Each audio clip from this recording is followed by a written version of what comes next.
Gaudeamus omnes in Domino,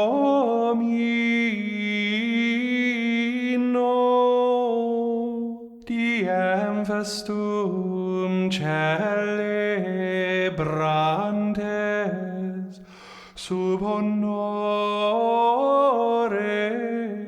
sanctorum omnium. Welcome to The Way of the Fathers, a podcast sponsored by CatholicCulture.org. I'm your host, Mike Aquilina. We're still in the between time. In these months between seasons 2 and 3, we're wandering through themes and curiosities in the early history of Christianity. We're doing this because it's fun, but also because my next series requires a great bit of research. So that's what I do when I'm not enjoying these moments with their big issues and amusing sidelights. This week, our wandering takes us to the island that gave me my DNA. This week, we're looking at that big island just off the toe of Italy's boot. We're looking at Sicily, one of the most valuable pieces of real estate in human history. I say that not only because it is the land of my ancestors, all my ancestors as far as I can tell. I say it because we can calculate its value based on the wars fought for its possession. The island is beautiful. It's fertile. Its history is the stuff of legends. It benefits abundantly from location. Every one of the peoples nearby has noticed this and has desired Sicily and made a play for Sicily. The Phoenicians, the Greeks, the Carthaginians, the Romans all tried to win it by bribes or take it by force, and most of them succeeded at some point.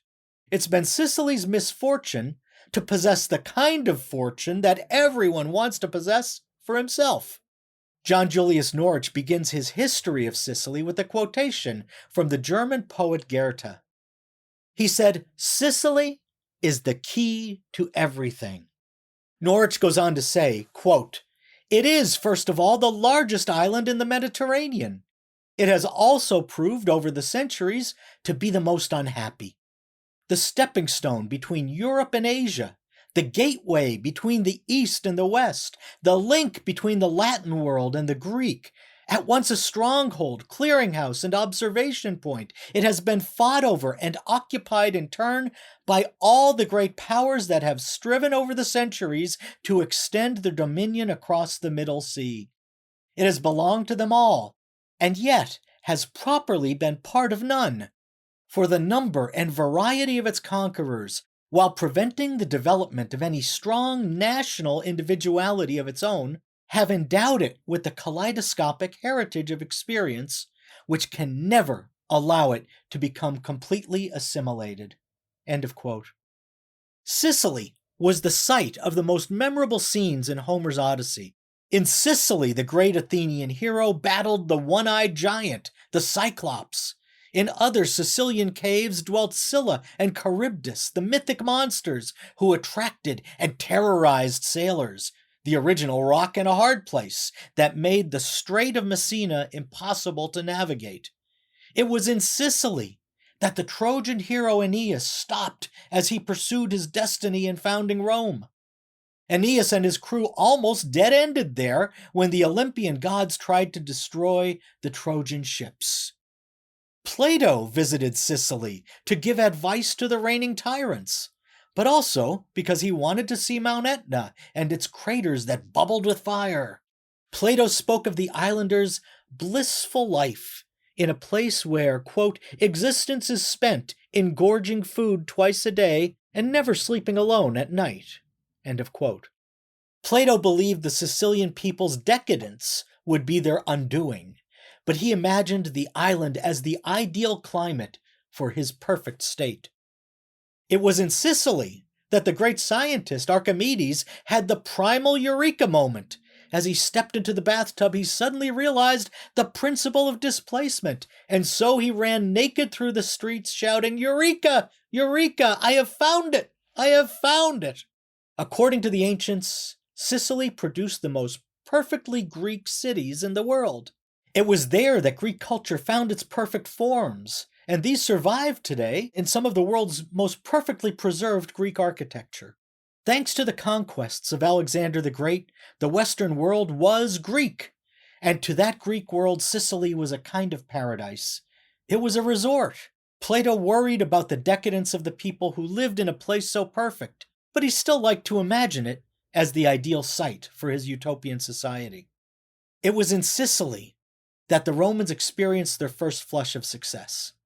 Sicily was the first land to become a province ruled by Rome. According to Cicero, it was the first to teach our ancestors what a fine thing it is to rule over foreign nations. So it was Sicily that gave the Roman people their first taste of empire. It was that budding empire at the time of Caesar Augustus and the time of Jesus that shrank the world by making it navigable. Augustus suppressed piracy on the seas and made them open for commerce. Augustus built a system of roads for the movement of troops and goods. Augustus established an international postal service. Sicily prospered in that Roman world since the island was an inevitable way station for travelers and traders. They all made their way there. And all of this had its providential purpose. Those ships and those roads were built during the earthly ministry of Jesus Christ. The so-called trade winds were discovered around the same time, enabling boats to travel at greater speed on the high seas. All of these developments prepared the way for the rapid spread of the gospel. We see how it happened in the pages of the Acts of the Apostles. Evangelization followed a certain pattern. An apostle and his traveling companions entered a city and immediately checked into the local synagogue of the Jews. At that time, a synagogue was more than a place of worship.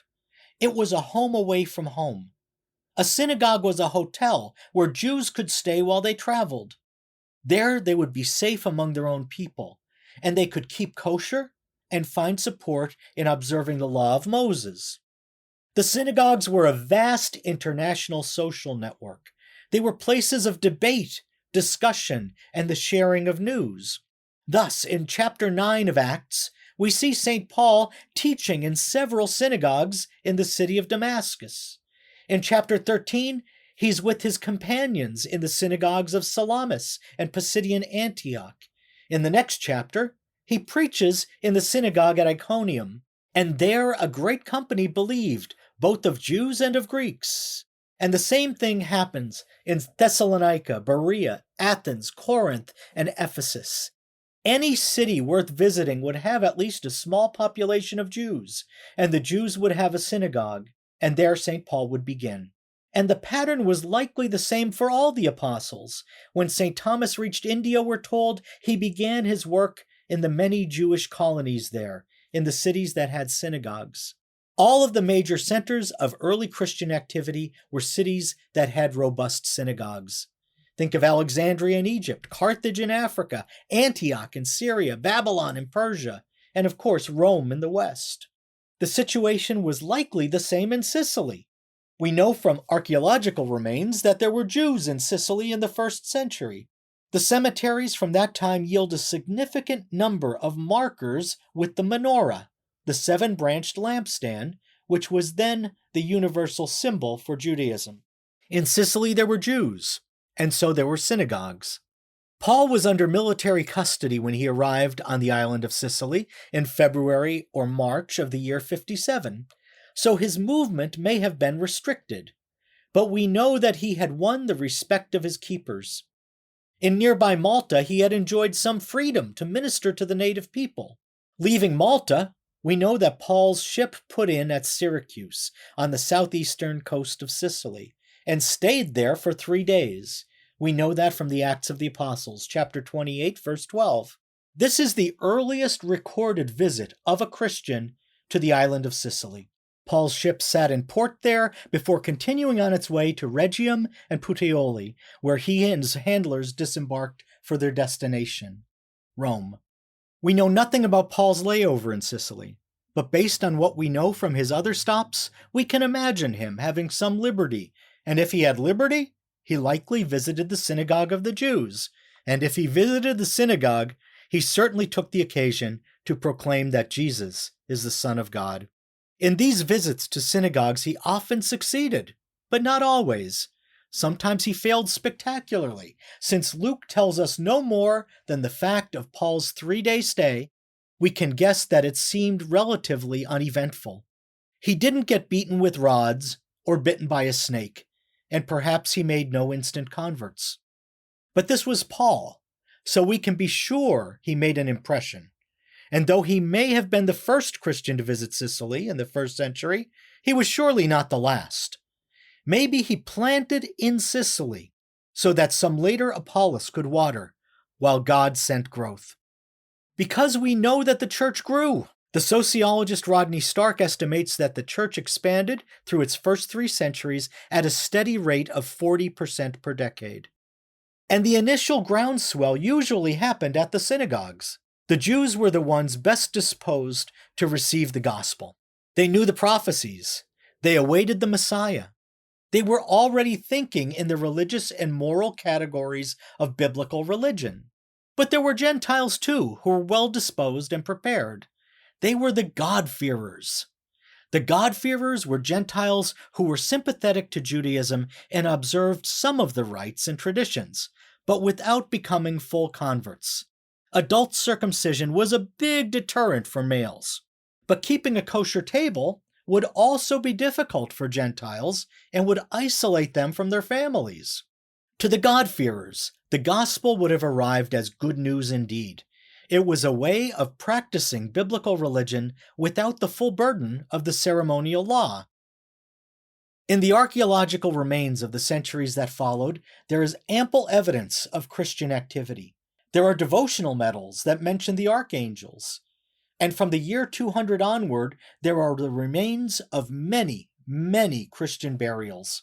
There in Sicily, as elsewhere, Christians favored in-ground burial, which set them apart from their pagan neighbors who favored cremation. And here I'd like to quote the historian M.I. Finley. He calls Sicily the classic land of early Christian funerary architecture.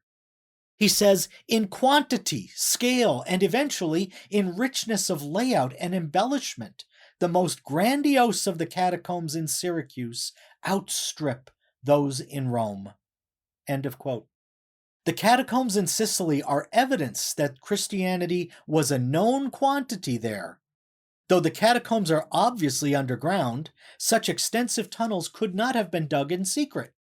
Construction required fairly large crews of workers, the constant din of digging and drilling, and the removal of tons and tons and tons of dirt and rock.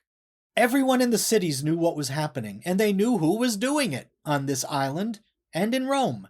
Though Christianity was technically illegal from the time of Nero onward, it was tolerated to varying degrees because the military needed Christian men as soldiers, because civic leaders often took Christian women to be their wives, and because large-scale constructions, such as catacombs, can be very good for the local economy. The church needed to buy tools and land and timber and stone.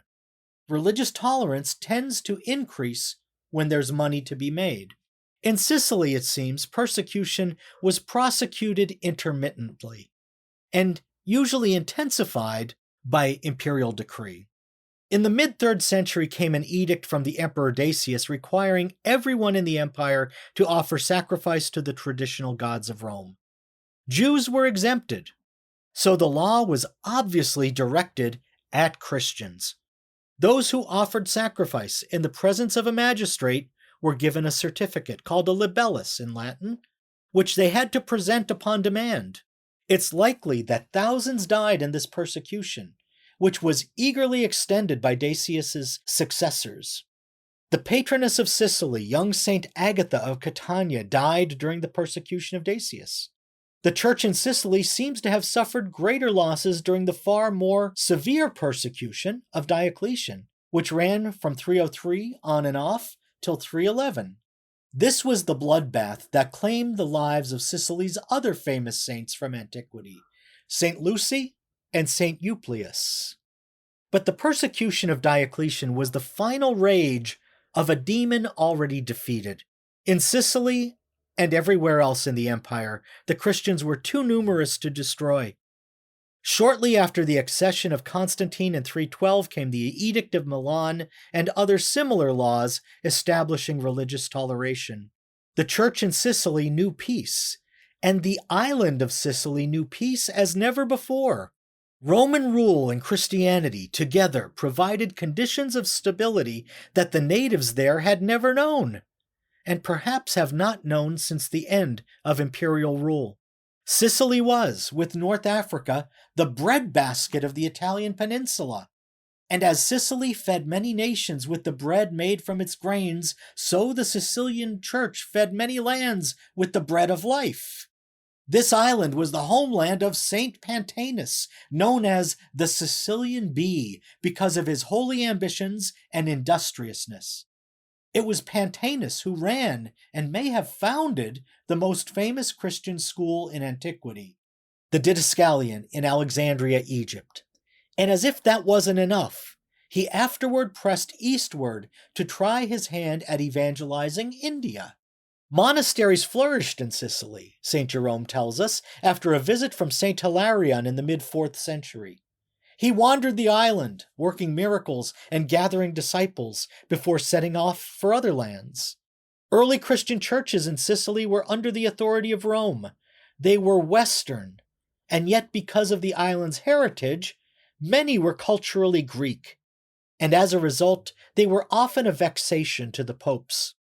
Sicilian churches tended to celebrate baptisms at Epiphany rather than Easter, and Sicilian bishops seemed often to fall into the Greek habit of ordaining married men rather than celibates.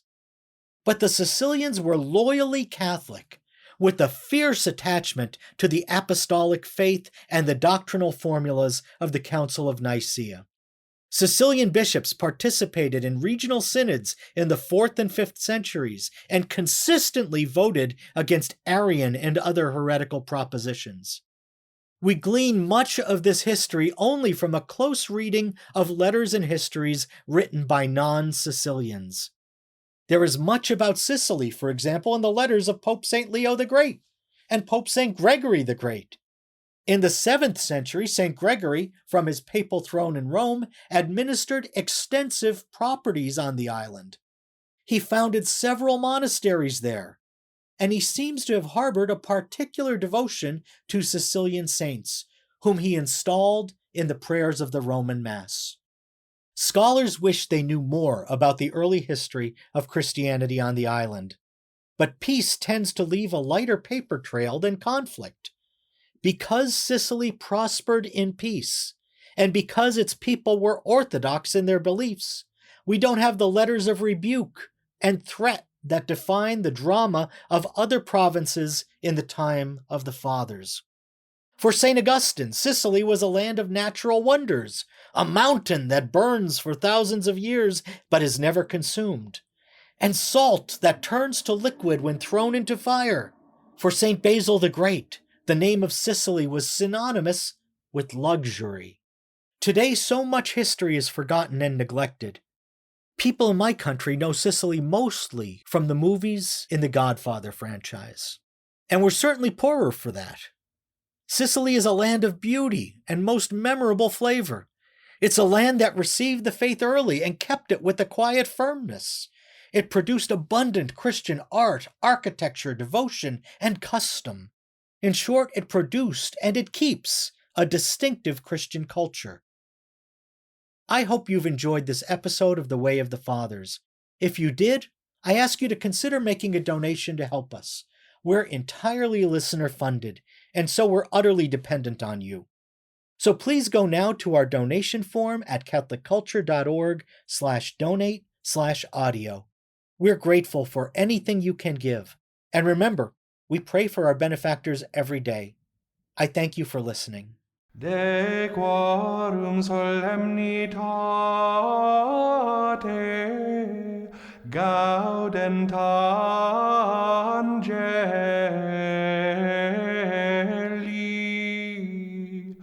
et collaudant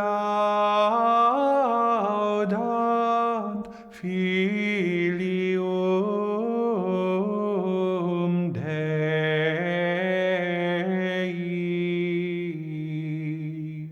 Way of the Fathers is just one of the podcasts produced by CatholicCulture.org.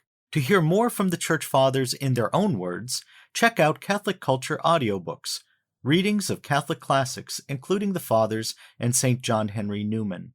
You might also enjoy Criteria, the Catholic film podcast, devoted to works of high artistic caliber and Catholic interest. And for interviews on a wide range of topics in Catholic arts and culture, listen to the Catholic Culture podcast.